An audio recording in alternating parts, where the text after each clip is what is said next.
After studying this module, you shall be able to know more about the field of positive psychology, learn about positive prevention, positive intervention, positive therapy and positive education, and identify the challenges of positive psychology. Positive psychology is the scientific study of the strengths and virtues that help individuals, communities, and organizations to thrive.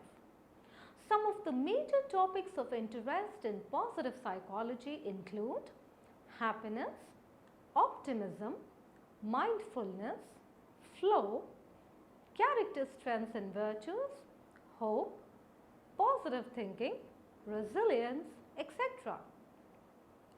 Some of the important people in positive psychology include Martin Seligman, Csikszentmihalyi, Christopher Peterson, Kenan Sheldon, Albert Bandura, C.R. Snyder, etc.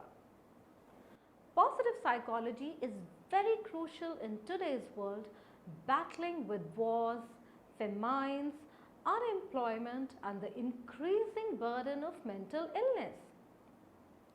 Positive psychology has a role to play in dealing with these problems as well as through positive education, positive prevention, positive therapy and positive intervention.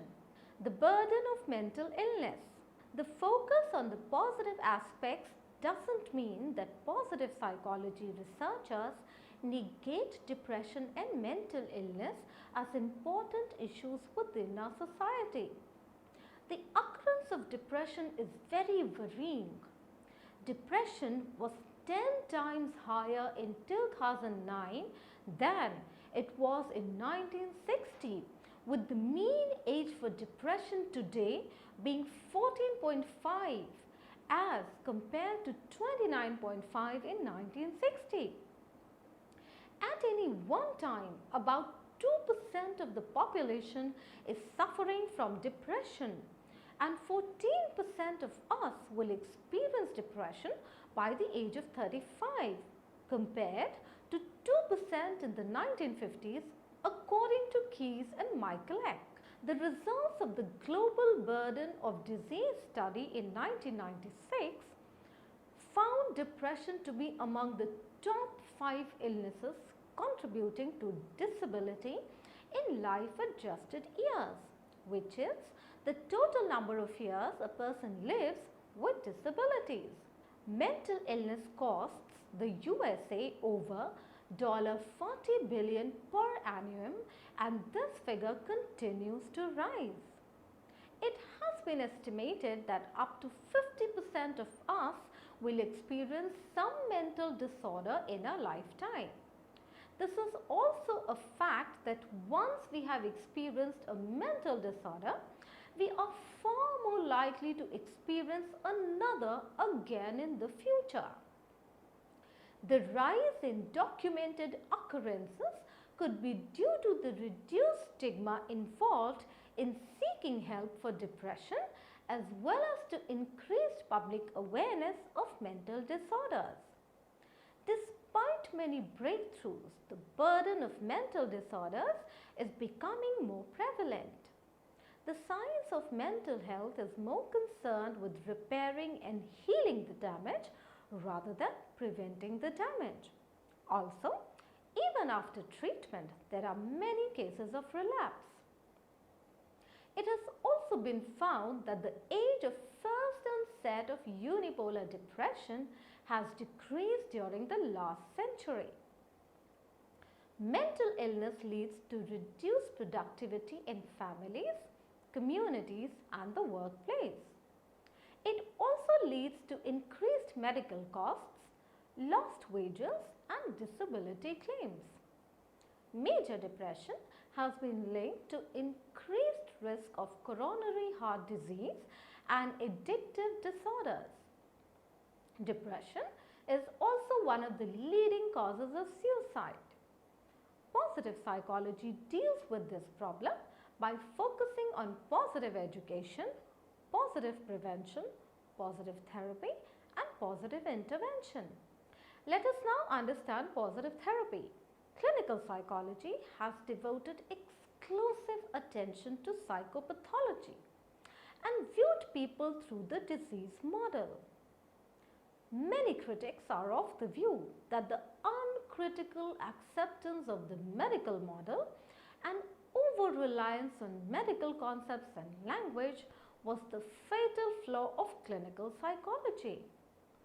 In this perspective, people are seen as victims of psychic conflicts and are passive recipients of the expert.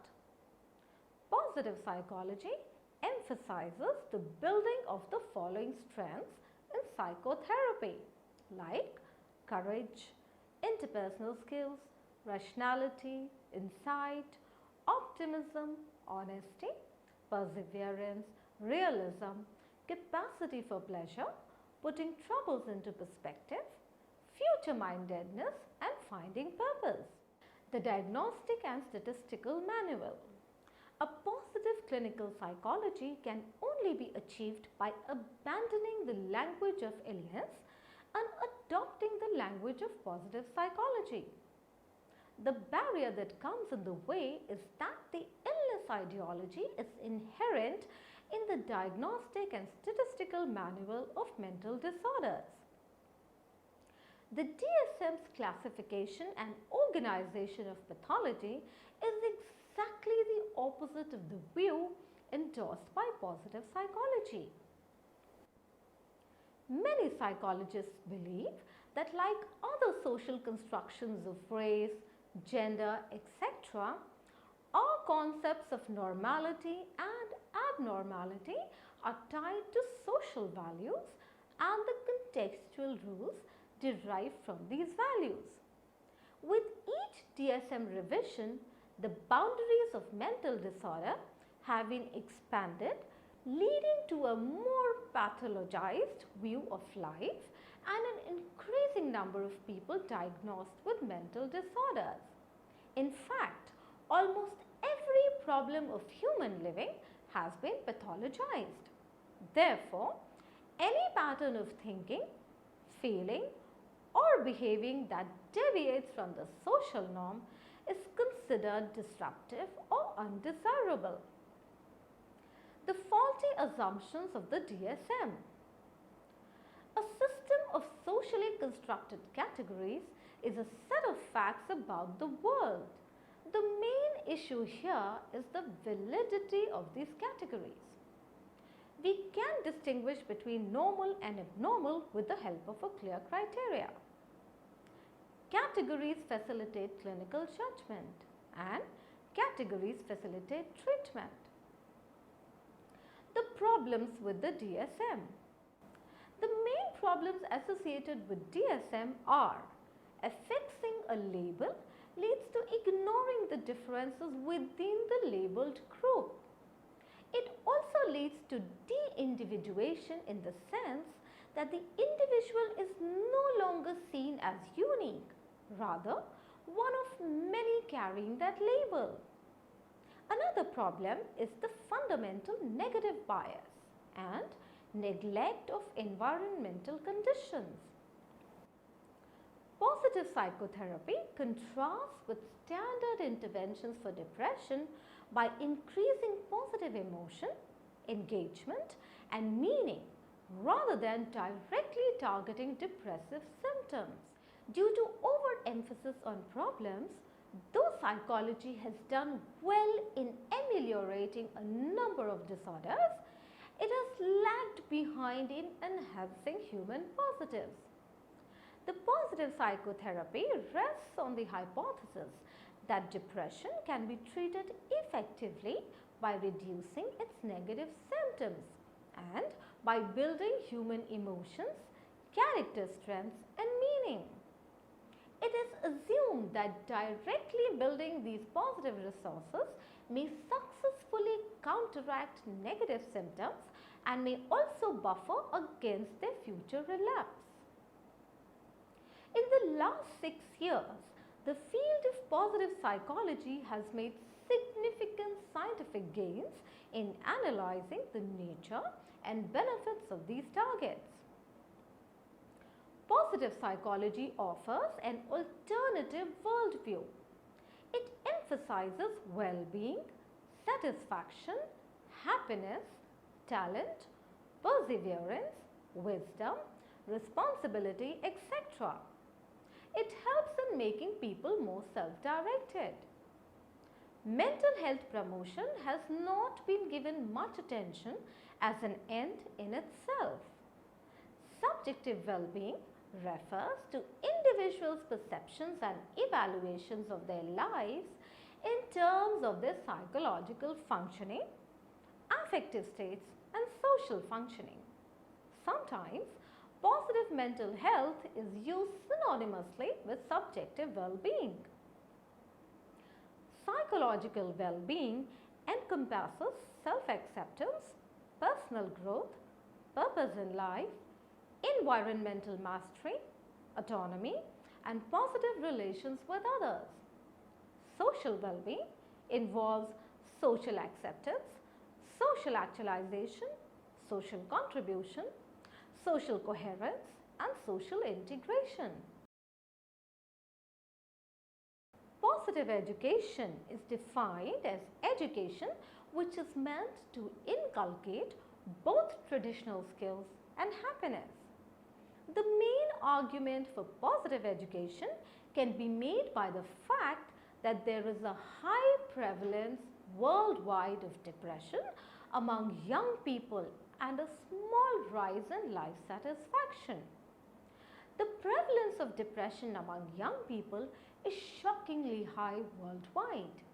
Nearly 20% of youth experience an episode of clinical depression by the end of high school, according to Livingston et al. By some estimates, depression is about 10 times more common now than it was 50 years ago. In addition, several studies suggest that the age of first onset has decreased from adulthood to adolescence. Another reason for positive education is that more well-being is synergistic with better learning. Increases in well-being are likely to produce increases in learning, which is the traditional goal of education. Positive mood produces broader attention, according to Fredrickson, and more creative thinking. Well-being should be taught in school as an antidote to depression, as a means for increasing life satisfaction, and as an aid to better learning and more creative thinking.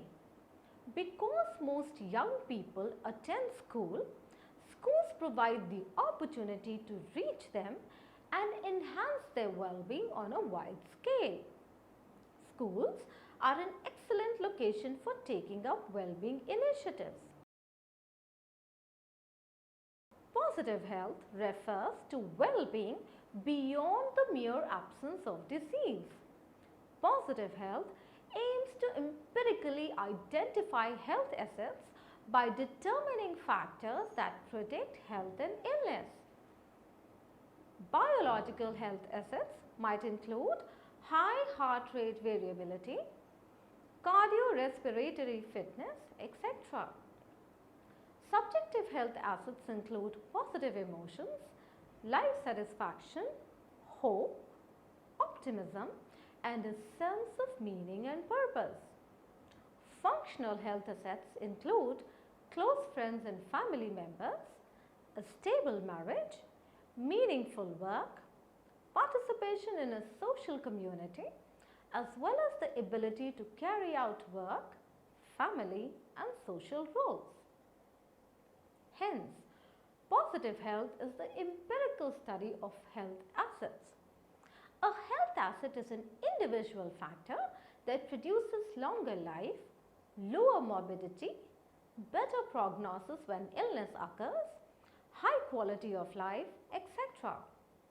Positive health as a discipline is patterned after positive psychology, an approach in which mental health is defined as more than the simple absence of mental illness, but rather as the presence of specific assets of PERMA, which is positive emotion, engagement, relationships, meaning and achievement according to Peterson, Park and Seligman.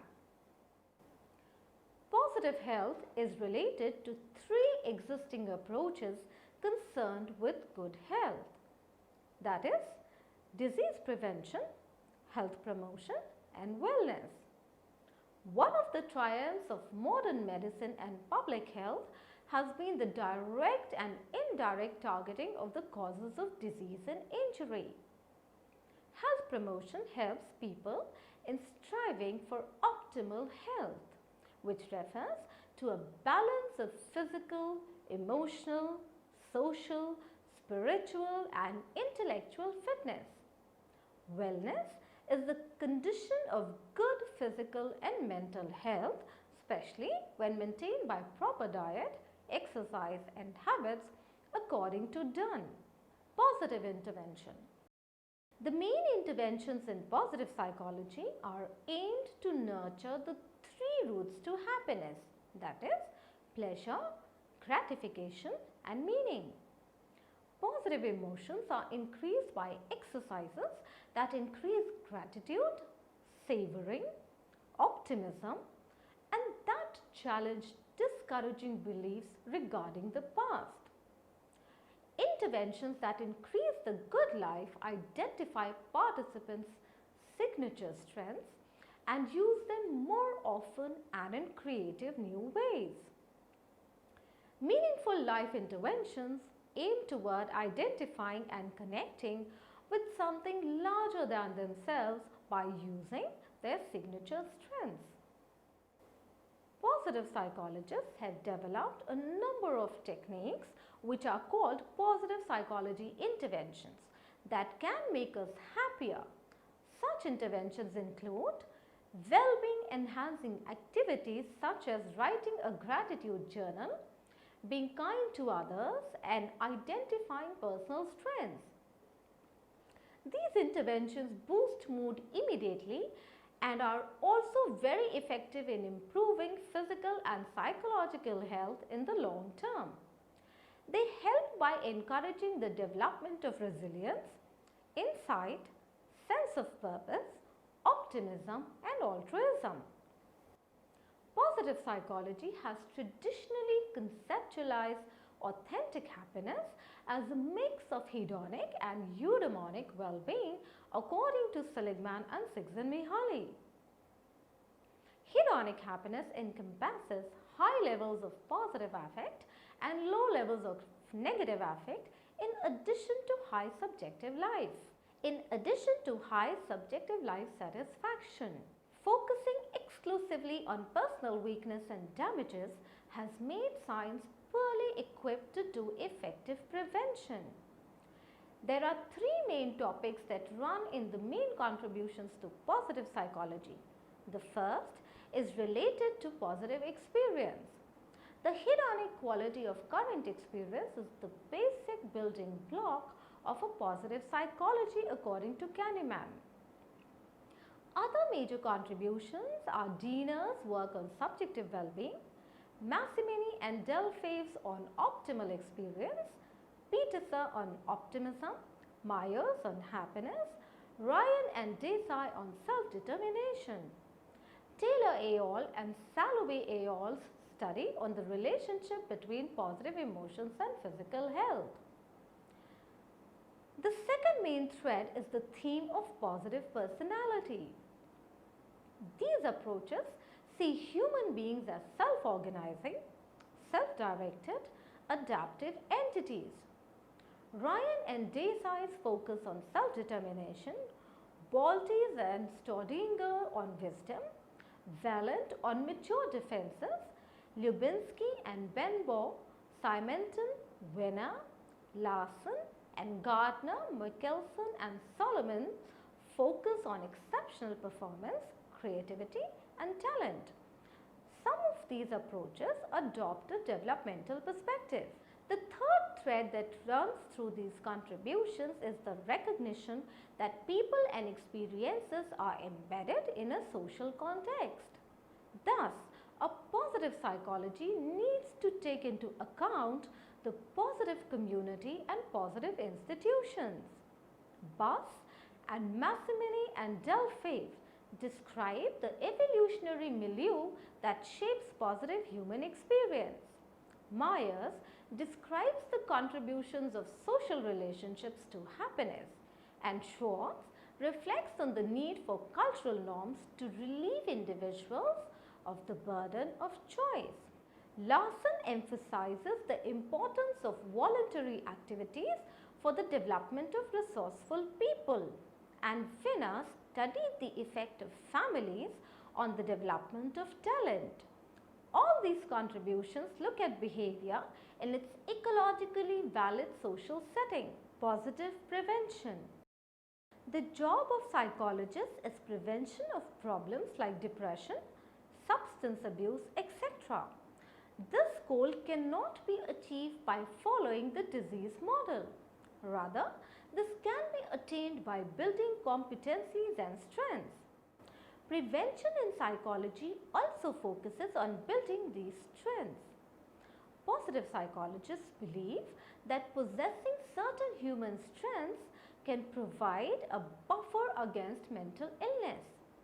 These virtues include courage, optimism, interpersonal skills, hope, perseverance, etc. Positive psychologists believe that by identifying, amplifying and concentrating on these strengths in people at risk, effective prevention can be done.